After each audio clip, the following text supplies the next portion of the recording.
નમસ્કાર વિદ્યાર્થી મિત્રો, હું Asava Ganpatsinh Eklavya model residential school Khodta તરફથી આપનું હાર્દિક સ્વાગત કરું છું. આજે આપણે ધોરણ 11 સાયન્સ બાયોલોજી સબ્જેક્ટમાં ચેપ્ટર નંબર 7 પ્રાણીઓમાં રચનાકીય આયોજન અને આની અંદર આપણે ચર્ચા કરવાના છે ટોપિક અંગ અને અંગતંત્રની રચના કઈ રીતે થાય છે એના વિશે આપણે ચર્ચા કરીશું. આપણે અગાઉના વિડીયોમાં સમજ્યા કે હંમેશા માટે જ્યારે કોઈ પણ સજીવની જ્યારે રચના થતી હોય ત્યારે હંમેશા માટે આપણે પહેલાં તો લઈએ છીએ કોષ, પછી આવે છે પેશી, પછી આવે છે અંગ અને પછી અંગતંત્ર અને પછી અંતે દેહની રચના થતી હોય છે. તો જોઈએ કઈ રીતે અંગ કે પછી અંગતંત્રની રચના થાય છે.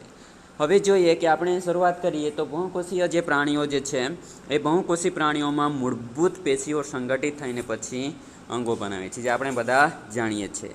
હવે જે એકત્રિત થાય છે અને એકત્રિત થઈને પછી આખું એક અંગતંત્ર બને છે. હવે આ રીતે સંગઠન થતાં એક જ કોષનું નથી, પરંતુ એની સાથે ઘણા બધા કોષો જે છે જોડાયેલા હોય છે. એટલે કે અબજ કોષો ધરાવતી સજીવની બધી જ ક્રિયાઓને દક્ષતાપૂર્વક તેમજ સંકલિત સ્વરૂપમાં એટલે કે દેખાવ ચલાવવામાં આવશ્યક રહેતું હોય છે. હવે શરીર પ્રત્યે અંગ કે પછી એકથી વધુ પ્રકારની પેશીઓ વડે બનેલું છે, જે આપણે બધા જાણીએ છીએ. દાખલા તરીકે આપણું હૃદય ચારેય પ્રકારની પેશીઓ ધરાવે છે, જેમ કે અધિચ્છદ, સંયોજક પેશી, પછી સ્નાયુ પેશી તથા ચેતા પેશી. એટલે કે ચાર પ્રકારની પેશીઓ ધરાવે છે અને અંગ અને અંગતંત્રોની જટિલતા અને એક નિશ્ચિત પ્રવૃત્તિને આધારે પ્રદર્શિત એટલે કે દેખાતું હોય છે. આમ 3 પ્રકારના સજીવો જે છે એ સજીવોના વિભિન્ન ઉદ્વિકાસીય એટલે કઈ રીતે સજીવ અસ્તિત્વમાં આવ્યો છે એટલે કે ઉદ્વિકાસીય સ્તર વિશેના અભ્યાસ પરથી તેમની બાહ્યાકાર વિદ્યા અને તેના શરીર કે પછી દેહ કે અંગ જે છે એની અંતસ્થ વિદ્યાના સંગઠન તેમજ ક્રિયાવિધિ વિશે જાણકારી પ્રાપ્ત થતી હોય છે. હવે બાહ્યાકાર વિદ્યા એટલે કે બહારના દેખાતા લક્ષણો ને આપણે બાહ્યાકાર વિદ્યા કહી શકીએ છીએ. એટલે કે સ્વરૂપો અને લક્ષણો કે પછી સ્વરૂપનો અભ્યાસ. હવે પ્રાણીઓમાં બાહ્યાકાર વિદ્યાનો અર્થ શરીરના બહારની તરફ દેખાતા અંગો કે ભાગોનો અભ્યાસ કરવામાં આવે તેને કહીએ છીએ બાહ્યાકાર વિદ્યા. હવે પ્રાણીઓમાં અંતસ્થ વિદ્યા. તો અંતસ્થ વિદ્યા પારંપરિક રીતે શરીરની અંદર રહેલા જે અંગો જે છે, દાખલા તરીકે આપણું હૃદય છે કે પછી ફેફસા છે, કિડની છે, આ બધાને આપણે શું કહીશું? અંતસ્થ વિદ્યામાં એને લઈ શકીએ. તો અંગોની રચનાના અભ્યાસ માટે ઉપયોગી છે. હવે અળસિયું, વંદો અને દેડકાની બાહ્ય રચના તેમજ અંતસ્થ રચના વિશે આપણે અભ્યાસ કરવાના છે. હવે અળસિયું, વંદો અને દેડકો એ પણ શું છે? એક પ્રકારનો સજીવ, પણ કયા પ્રકારનો? તે બહુકોષી સજીવ છે. તો જોઈએ વિદ્યાર્થી મિત્રો, હવે આપણે અળસિયા વિશે સૌપ્રથમ પહેલાં આપણે એના બાહ્યાકાર લક્ષણો વિશે સમજ મેળવીએ. ઓકે, તો વિદ્યાર્થી મિત્રો, હવે આપણે જોઈએ કે અળસિયાની બાહ્ય રચના અને આકૃતિ સહિત એની સમજ મેળવીએ. તો અળસિયા જે છે તમે બધાએ જોયેલા જ હશે વિદ્યાર્થી મિત્રો. તો અળસિયું જે છે એ લાલાશ અને રાતાશ પડતા લાલા કે પછી રતાશ પડતા કે લાલાશ પડતા કથ્થાઈ રંગનું સ્થળચર એટલે કે એક જ જગ્યાએ વસવાટ કરતું હોય એવું સ્થળચર અપૃષ્ઠવંશી પ્રાણીઓ છે. હવે જે ભેજયુક્ત જમીનમાં અને ઉપરના સ્તરમાં નિવાસ કરે છે. હવે જોઈએ તો દિવસ દરમિયાન તે જમીનની અંદર સ્થિત એટલે કે દરમાં રહે છે અને માટી ખોદીને અથવા માટી ખોદીને પછી એનું ભક્ષણ કરે છે, ભક્ષણ કરીને બનાવે છે. હવે બગીચામાં તેના દ્વારા ઉત્સર્જિત થતો જે મળ જે છે તેના આધારે એને આપણે શોધી શકીએ છીએ અને એના જ મળ દ્વારા જોઈએ તો વર્મી કોમ્પોસ્ટ જે ખાતર છે એટલે કે વર્મી કાસ્ટિંગ ખાતર જે છે એ વર્મી કોમ્પોસ્ટિંગ ખાતર બનાવવામાં આવતું હોય છે. એટલે કે શેના કારણે? કે એના દ્વારા ઉત્સર્જિત થતા મળના કારણે એ વર્મી કોમ્પોસ્ટ જે ખાતર તૈયાર થતું હોય છે. હવે અળસિયાનું વૈજ્ઞાનિક નામ વિશે જો વાત કરીએ તો અળસિયાનું વૈજ્ઞાનિક નામ છે ફેરિથીમા પોસ્તુમા. હવે સામાન્ય રીતે ભારતીય અળસિયા છે. અળસિયું નુપુરક સમુદાયનું દેહકોષધારી અને લાક્ષણિક પ્રાણી છે. અળસિયું નાળાકાર, સહેજ લાંબુ અને પાતળું હોય છે.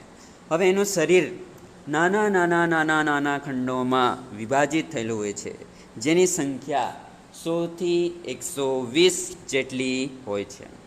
હવે એની લંબાઈ વિશે વાત કરીએ તો લંબાઈ 15 સેન્ટીમીટર અને પહોળાઈ 3.5 મીમી જેટલી એની લંબાઈ અને પહોળાઈ ધરાવે છે.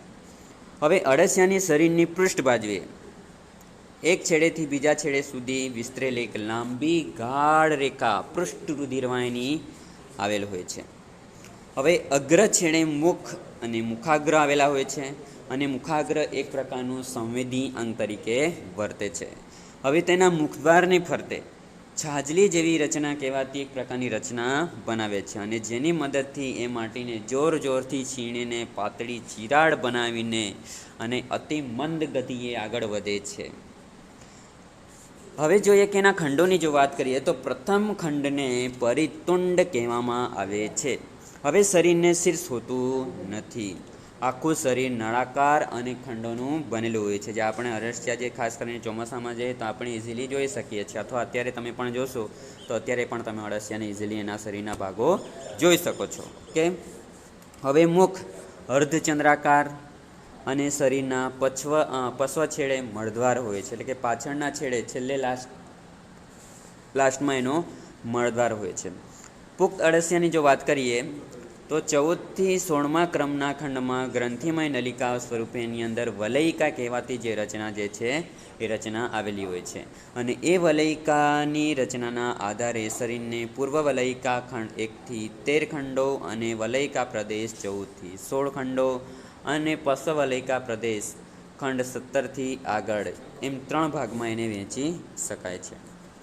હવે શરીર જે છે, શરીરની વાત કરીએ તો શરીર વક્ષ બાજુએ નાના નાના જનન છિદ્રો ધરાવે છે અને શુક્રાસંગ્રાશયના છિદ્રોની 4 જોડ એની અંદર જોવા મળે છે, જે શરીરની વક્ષ પાર્શ્વ બાજુએ અનુક્રમે 5, 6 અને 6, 7 અને 7, 8 અને 8, 9માં આંતરખંડીય ખાંચોમાં પ્રત્યેક પાર્શ્વ બાજુએ જોઈએ તો એની અંદર નાના નાના શુક્ર સંગ્રાશયો જે છે આવેલા હોય છે.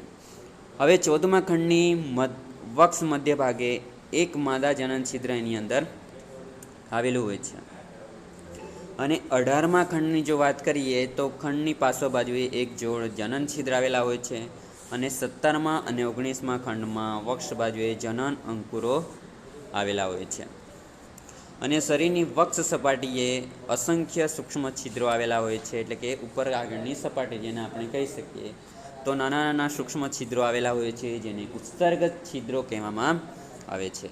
હવે પહેલા, છેલ્લા અને વલયિકા પ્રદેશના ખંડો સિવાય શરીરના પ્રત્યેક ખંડમાં એસ આકારના કાઇટિનના બનેલા એની અંદર વજ્રકેશો એટલે કે ટી આવેલા હોય છે, જે વલયાકારે ગોઠવાયેલા હોય છે અને જેના કારણે પ્રચલનની ક્રિયા કરે છે, એટલે કે પ્રચલન કરવામાં એ સહાયક બને છે. હવે પ્રચલન જે છે એ પ્રચલન એની અંદર આવેલા જે સ્નાયુઓ જે છે એ સ્નાયુઓના સંકોચન અને વિકોચન એટલે કે શિથિલ થવાના લીધે પ્રચલનની ક્રિયા એ કરે છે, એટલે કે સંકોચન અને શિથિલીન દ્વારા એ પ્રચલનની ક્રિયા કરે છે. હવે વજ્રકેશો જે છે તો વજ્રકેશોની વાત કરીએ તો વજ્રકેશો ભૂમિમાં પકડ મેળવવામાં મદદરૂપ છે અને વજ્રકેશો જે હોય છે એને આપણે ઇઝીલી નરી આંખે જોઈ શકતા નથી અને વજ્રકેશો બહાર કાઢી શકાય છે તથા પાછા ખેંચી શકાય છે, તેમજ પ્રચલનમાં મહત્વપૂર્ણ ભાગ ભજવે છે.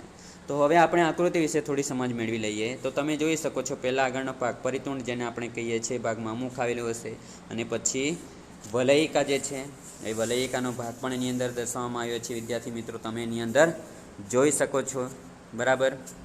એ વલયિકા જે છે એ વલયિકા 14મા ખંડમાં બતાવવામાં આવે છે, બરાબર.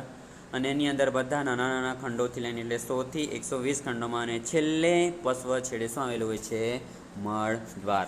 હવે આગળના ભાગે પરિતુંડ એટલે કે મુખનો ભાગ છે, ત્યાં મુખદ્વાર આવેલા હોય છે અને નાના નાના વજ્રકેશો જેના દ્વારા પ્રચલનની ક્રિયા કરે છે, બરાબર. હવે વજ્રકેશો અને જ્યારે અળસિયું જે છે ઉભયલિંગી છે, એટલે કે માદા જનન છિદ્ર અને નર જનન છિદ્ર બંને એક જ અળસિયામાં જોવા મળે છે અને એની અંદર નાના નાના જનન અંકુરો જે છે એની અંદર આવેલા હોય છે અને આ જે નાના નાના જે ખંડો જે છે એ ખંડો વચ્ચે અનુપ્રસ્થ ખાંચો અથવા એન્યુલી કહેવાતી રચના જે છે એ રચના જોવા મળતી હોય છે. તો પહેલી જે આકૃતિ જોશો તમે પૃષ્ઠ દેખાવ છે, પછી વક્ષ એટલે આગળનો દેખાવ છે અને પછી મુખદ્વારથી મુખદ્વાર દર્શાવતો ભાગ એટલે કે પાસો ભાગ દર્શાવવામાં આવેલો છે. તો વિદ્યાર્થી મિત્રો, હવે અંતસ્થ વિદ્યાની જો વાત કરીએ